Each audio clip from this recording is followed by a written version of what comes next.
Hello, my name is Phil Ward. The purpose of this presentation is to look at work-based learning.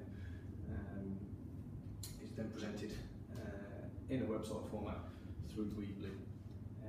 The idea of this is to just give a brief synopsis about myself, my current role, previous work history, possible ambitions for the future. Then a quick look at competencies and 3 areas covered within the CIOB competencies, and then further reflection on myself and where I hope to kind of be 5 years from now. So onto the page about me. I currently work for Barratt Homes Northampton as an assistant site manager, and I've been in this role for about 2 years or so. I started as a trainee assistant back in November 2013, and I work on a development in Milton Keynes called Brooklands. Previous to this, I worked at a place called Stratford Park down in Milton Keynes, which was 146 units built over approximately 3.5 years. I joined halfway through this build when it had already been recognised by the NHBC for pride in the job and a seal of excellence. The site manager then went on to achieve, with Stratford Park, a regional award for the NHBC Large House Builder in the Southern Division. Moving on from that, I then went over to Fairfields for approximately 6 months to look at the build over there, something Barratt experimented with for something new from Northampton. We looked at timber frames. I then moved on down to Brooklands, started at phase 1A, and moved down to 1C, and now find myself as acting site manager down at Brooklands phase 1BA, which is 26 units, 2 blocks of 12 apartments with 2 houses situated in the middle. These are due for completion around about the middle towards the end of November.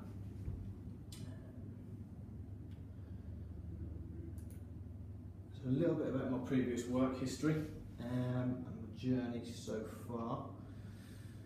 I joined the construction industry in November 2013 when I joined as a trainee assistant site manager with the view of building a successful career within this construction sector.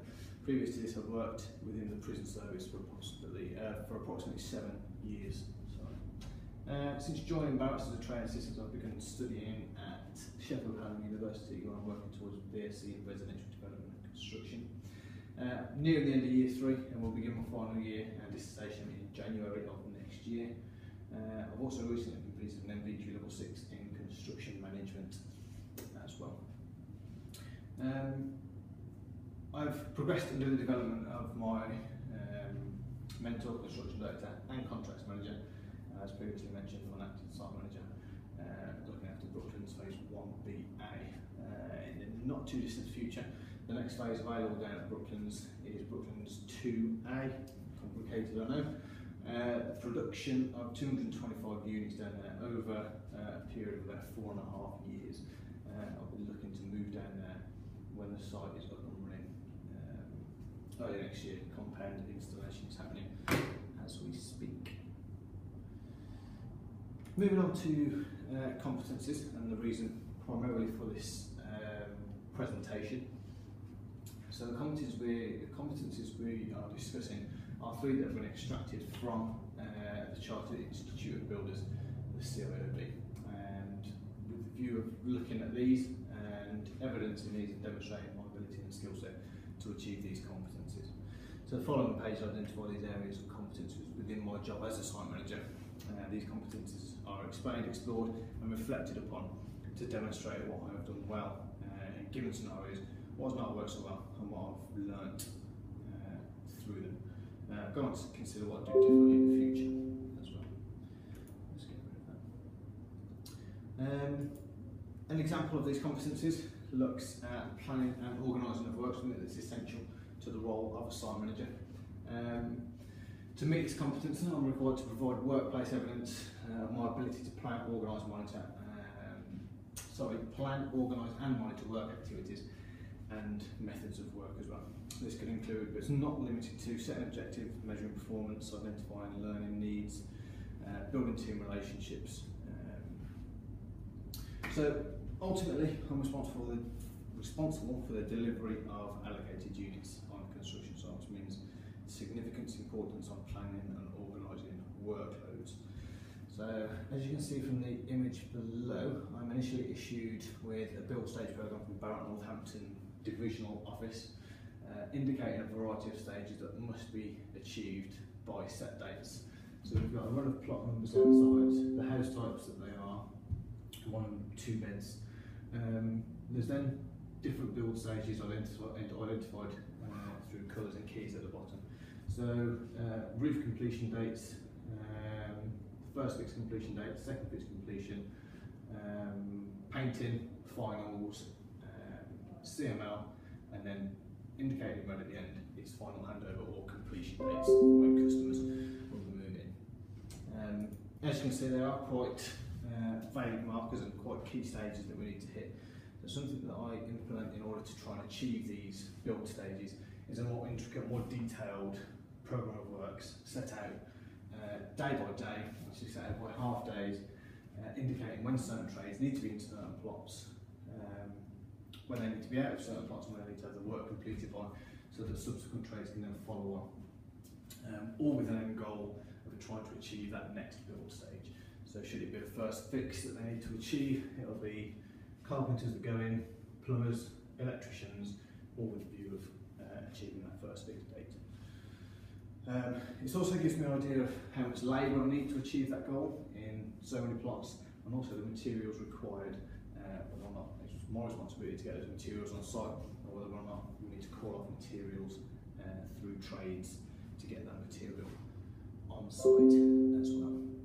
In this certain circumstance, I developed a 2-week programme and then issued this to trades and contracts managers via email, and then called a trade meeting just to have a look at the programme of works, just to ensure that this was achievable by all of those concerned.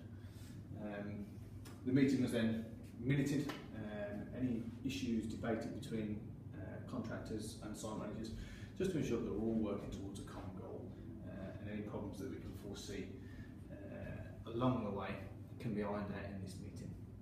So that's just a copy of the minutes throughout that meeting. Let's just pop back to this. The programme works well, something that I implemented when I got down onto 1BA, something that I've adopted and run with on my own to ensure that these key stages can be. It gives me an idea of how I can plan time, I can plan my own time, contractors' time, to achieve these goals. If I was to do something differently in the future, I'll try and place an emphasis on contracts managers and contractors managing their own time frames and their own quality of work. This can be difficult at times given time frames and push targets that we need to try and achieve, usually quite tight deadlines. Nonetheless, it's important that we allocate necessary time to ensure that the quality that we want to deliver is achieved, given the time frames. So from this experience, it became apparent that I was able to generate, plan workloads and achieve subsequent build stages. Encouraging contractors again to deliver a high standard of work would further improve this, and what I hope would be developing such detailed programmes. I think this will contribute to the improvement of quality units handed over to the customer, and will be satisfied and fulfil my role as a site manager. Okay.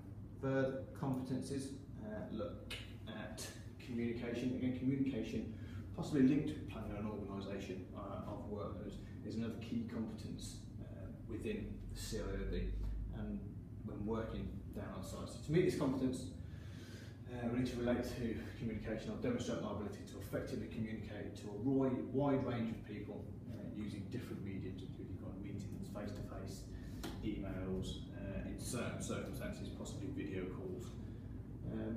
Not in this circumstance.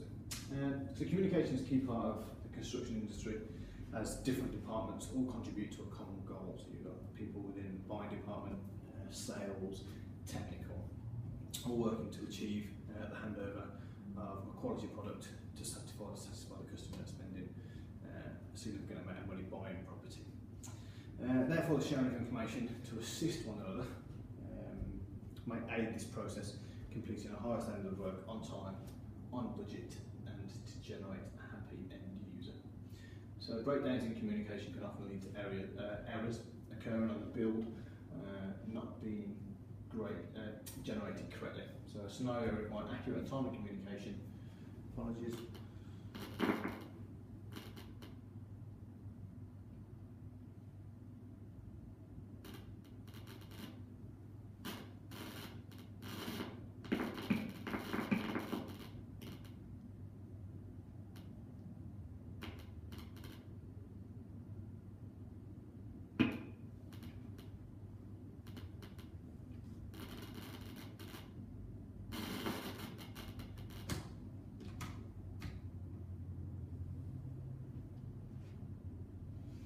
Okay, apologies for that. So breakdowns in communication can often lead to errors occurring. An issue that I identified regarding the build process on 1BA related to the positioning of sanitary ware within a bathroom. So original drawings depicted the toilet to be set forward on this projecting wall, meaning a soil stack would need to be run around 2 90-degree bends behind the back of the basin and feeding to the back of the bath. This didn't seem logistically possible. Maintenance possibly could have been a problem. Boxing in would have reduced room within the bathroom. The possible function of the SBP would have been compromised also. This is something that I sent back to our technical department, suggested the position of the toilet and the wash hand basin be swapped with one another. This generated another problem, however. So part of the building regulations state minimum distances between toilet and adjacent obstructions, meaning minimum 400mm to allow for access either side of that toilet. The distance would be of clear space would be 750mm in front to allow access to that. This is shown within Part M of the building regulations. Bear with me a second. So this is again depicted in building regulations. So 750mm of clear space to the front, and then from the centre line of the toilet to any obstructions right or left of that would be considered 400mm. Again, further details regarding that. So through a small sketch covered on site, again to relay that information back to the technical department, given measurement from the centre line of the toilet to the bath and to the adjacent basin, allowed them to seek authorisation from HPC and the interpretation of building regulations to allow the toilet to be swapped with the basin position.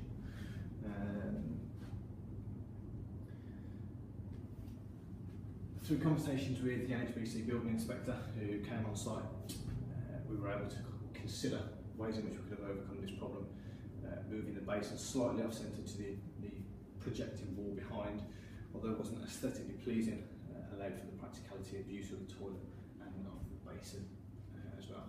This went on to be approved by the building inspector, and that's what we decided to do in keeping the build as it was. Going forward and looking at reflections of my own workplace learning and continual professional development. When I began as a training assistant sergeant back in November 2013, I completed a reflective practice assignment which was based around me delivering site-specific induction to experienced bricklayers. So looking back on that now, I've got doubts about my abilities and my knowledge. I felt inadequate in being able to convey that information back over to bricklayers. I learned that I'd need to develop my knowledge of the workplace and work before informing others of processes and procedures the site adhere to. So upon reflection of that, the examples used to demonstrate my abilities and competencies share similar thoughts and feelings around delivering an induction. So however more experienced and knowing more about my role and the building process, I feel able to deal with situations more assertively